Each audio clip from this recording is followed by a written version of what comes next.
students, how are you all? I hope you all are fine. Today we are going to start our second lesson, Lost Spring, Stories of Stolen Childhood. We know very well about a lost spring. Spring means Basant ka Mausam. It means it is lost. But here this is used for the children. Okay? Means the children who do work or labor in the childhood. जब childhood में ही वो labour करना शुरू कर देते हैं, they lose their childhood days. Okay, lose their childhood days. वो अपने चाइल्डहुड डेज को बिल्कुल खो देते हैं. ठीक है, इट मीन्स उनके चाइल्डहुड डेज गुम जाता है कहीं पे. So that is the reason it is told lost spring. Lost spring means lost childhood. Okay, here stories of stolen childhood. This lesson is story of two children. One is Sahib and second is Mukesh. One by one we will read the stories of two boys. One is Sahib, who is a rag picker. Rag picker कौन होता है? जो कूड़ा उठाते हैं. Okay, कूड़ा कचरा उठाते हैं. And second is story of Mukesh, who belongs to the family of bangle makers.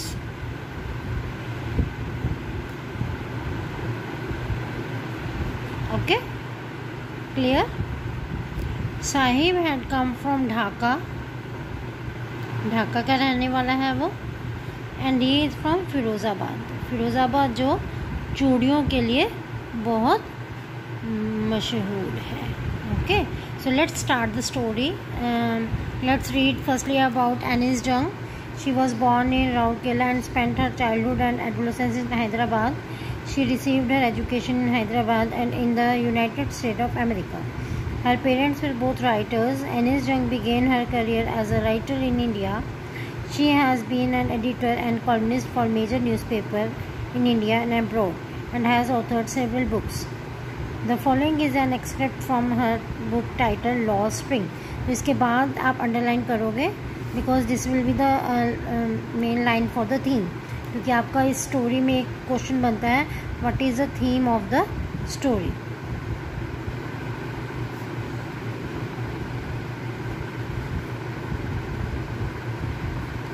उस थीम की मेन लाइन हमारी ये बन जाएगी. ठीक है, stories of stolen childhood.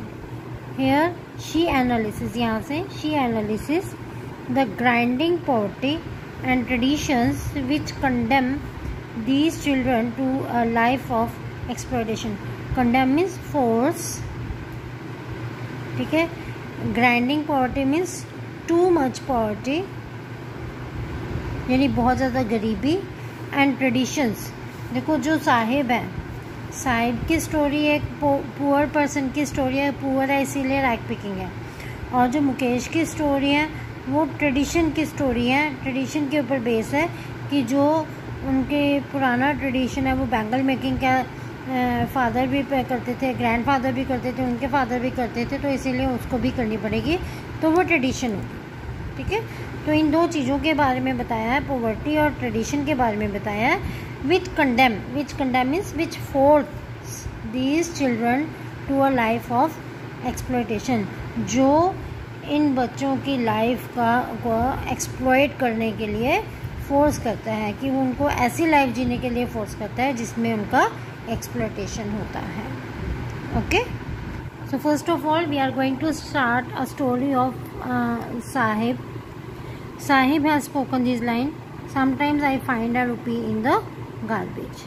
So you can the question will be here, who was Sahib, what was his work, why did he do so. Who was Sahib, what was his work, why did he do so.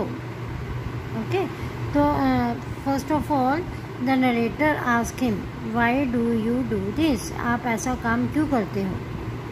I ask, I is here the writer Anis Jung. Anis Jung के लिए use हुआ है. As Sahib, whom I encounter means meet every morning, scrounging for gold, ठीक है। Scrounging for gold means searching for gold, gold here means money, coin, ठीक है। In the garbage dumps of my neighbourhood, ठीक है। आमतौर पे जो narrator है उसको डेली साहिब दिखता था, जो कि उनके घर के पास जो गार्बेज डम्प था, वो गार्बेज के ढेर होते थे या वो डस्टबिन्स वगैरह रखे जाते थे, वहाँ पे उसको ढूंढते हुए देखा था कुछ ना कुछ। Then I said why do you do so, ठीक है। Sahil left his home long ago, set amidst the green fields of Dhaka. His house is not even a distant memory. पहले क्वेश्चन लिखो, why did Sahib's family leave their fields of Dhaka? जो साहिब की family है उन्होंने ढाका क्यों छोड़ा, ठीक है। तो जो साहिब का घर कहाँ पे था, ढाका में था, ग्रीन फील्ड्स थी वहाँ पे, in between the green fields, ठीक है। बल्कि उस टाइम वो बहुत छोटा था, so that was the reason it was not in his memory. There were many storms that swept away their fields and homes, his mother tells him. उसकी mother ने क्या बताया कि ढाका में बहुत सारे स्टॉर्म्स वगैरह आए थे, जिसके कारण उनकी जो सारी फसल है, सारे घर वगैरह सारा कुछ बह गया। That's why they left looking for gold in the big city where he now lives. इसीलिए उन्होंने क्या किया, ढाका छोड़ दिया for earning money, पैसे की तलाश में या काम की तलाश में वो बड़े शहर में आए थे। Okay, I have nothing else to do, he mutters looking away. जब उसने कहा कि आप ये काम क्यों करते हो, then he says I have nothing else to do. Okay, go to school, I say glibly. Glibly means very politely.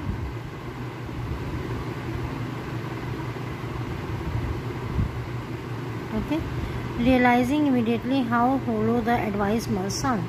एक बार बोल तो दिया go to school, but she herself feels that this advice was not correct. Okay, क्यों correct नहीं है, क्योंकि जिस बच्चे के पास खाने के लिए कुछ नहीं है तो वो स्कूल कैसे जाएगा, ठीक है। There is no school in my neighborhood. When they build one, I will go.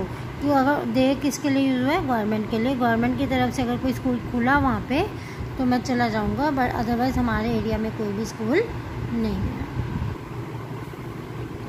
If I start a school will you come, I ask half jokingly. तो नरेटर ने क्या पूछा, थोड़ा मजाकिया सा स्वर में, कि अगर मैं स्कूल शुरू कर दूँ ताकि तुम आओगे। यस, ही से स्माइलिंग ब्रॉडली। उसने क्या कहा, हाँ मैं आऊँगा। ओके, सो राइट वन क्वेश्चन है, why did the narrator feel embarrassed? Narrator को एम्बेरस फील क्यों हुआ। A few days later I see him running up to me, is your school ready? ये कुछ दिनों बाद, after some days, he came to the narrator and asked that whether your school is ready, because she has told that I will make school. It takes longer to build a school. मैंने उसको क्या बोला कि एक school को बनने में बहुत टाइम लगता है। I say embarrassed at having made a promise that was not meant, means for making wrong promise. मुझे embarrassment क्यों हुई कि मैंने एक गलत promise किया उस बच्चे से। But promises like mine abound in every corner of his bleak world. Bleak world means sad world, ठीक है। मेरे जैसी जो false promises हैं उनकी लाइफ में हमेशा से वो देखने को मिलती हैं उनको, क्योंकि हर एक कोई आके प्रॉमिस कर जाता है। जैसे वोट का टाइम होता है उस टाइम प्रॉमिस करते हैं पॉलिटिशियंस वगैरह कि हम आपके लिए ये करेंगे वो करेंगे, लेकिन कुछ नहीं करते हैं, ठीक है। After months of knowing him I ask him his name, Sahib Alam he announces. उसने क्या बताया कि मेरा नाम साहिब आलम है। Right very important question, make star in front of it. What is irony in the name of Sahib? Sahib के नेम में क्या irony है। देखो, जब उससे पूछा कि तुम्हारा नाम क्या है, उसने कहा साहिब आलम। He does not know what it means. If he knew its meaning, Lord of Universe, यानी कि पूरे यूनिवर्स का भगवान, ठीक है। It means a very rich person. अगर उसको पता होता कि मेरे नाम का ये मतलब है he would have a hard time believing it. उसको इसके ऊपर यकीन नहीं आता. Unaware of what his name represents, he roams the streets with his friends, an army of barefoot boys who appear like the morning birds and disappear at noon. Means अपने name से unaware वो क्या करता है, streets में यानी गलियों में अपने फ्रेंड्स के साथ घूमता है. कौन से friends? An army of bear foot boys. Bear foot means नंगे पाँव रहने वाले लड़के. Who appear like the morning birds, जो कि सुबह मॉर्निंग बर्ड की तरह आते हैं जैसे सुबह के birds, and disappear at noon, और दोपहर को गायब हो जाते हैं. Over the months I have come to recognise each of them. Means 1 महीने के बीच बीच में मैं सभी को जानने भी लगी थी. Why are you wearing chappal? I ask one. अब उन सभी के साथ दोस्ती हो गई थी तो मैंने उनमें से एक लड़के से पूछ लिया कि तुम चप्पल्स क्यों नहीं पहनते हो. तो write one question here. What excuse did the child give for not wearing chappals? Do you think it was right? Why? ठीक है, तो देखो अब अलग अलग बच्चे अलग अलग इसके एक्सक्यूजेस दे रहे हैं. My mother did not bring them down from the shelf. He answer simply. उसने क्या कहा कि मेरी मदर जो है वो मुझे शेल्फ से उतार के नहीं देती है चप्पल. और दूसरा क्या बोल रहा है? Even if she did he will throw them off. अगर उसकी मदर उसको चप्पल दे भी देती है तो वो फेंक देते. Adds another who is wearing shoes that do not match. दूसरा बच्चा जिसने कि जूते पहन रखे थे, दो shoes which are not wearing. क्योंकि वो कहाँ से शूज़ वगैरह लेते थे, कचरे वगैरह सब उठाते थे. किसी ने एक फेंक दिया, किसी ने दूसरा फेंक दिया, तो अलग अलग के शूज़ मिल गए और वो जो आए पाँव में वो डाल लिए, तो इसलिए उसके शूज़ मैच नहीं कर रहे थे.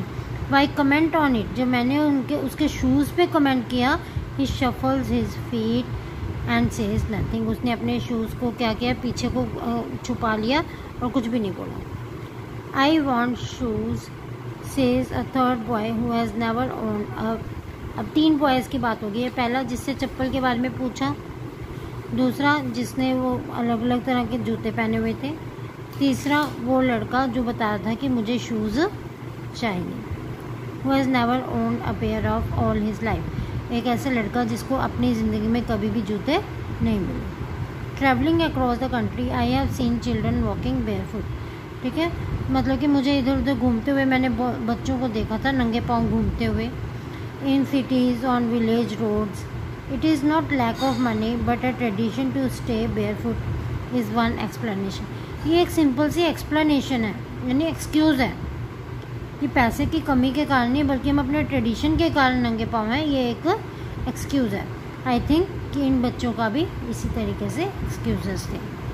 I wonder if this is only an excuse to explain away a perpetual state of poverty. यानी perpetual state means bad state of poverty को दूर करने के लिए एक एक्सक्यूज़ देना है, ये ना शो करने के लिए कि मेरे पास हमें पॉवर्टी है. ठीक है, पॉवर्टी ना मतलब कि बताने में शर्म आता है कि गरीबी है इसीलिए नहीं खरीद सकते, इसलिए यही बोल दो कि ट्रेडिशन है. ठीक है, दिस इज़ एन एक्सप्लेनेशन और excuse you can say. That much is for today. We will continue our lesson tomorrow. Let me tell you before stopping the video that a few lessons of yours are cut from Flamingo. I want everyone to cut those lessons. Lesson number 6, Poet and Pancakes. 7, The Interview. 8, Going Places. And one poem is cut, that is a roadside stand. Cut these things. Okay students? Bye students. I will come tomorrow with another video. Bye students.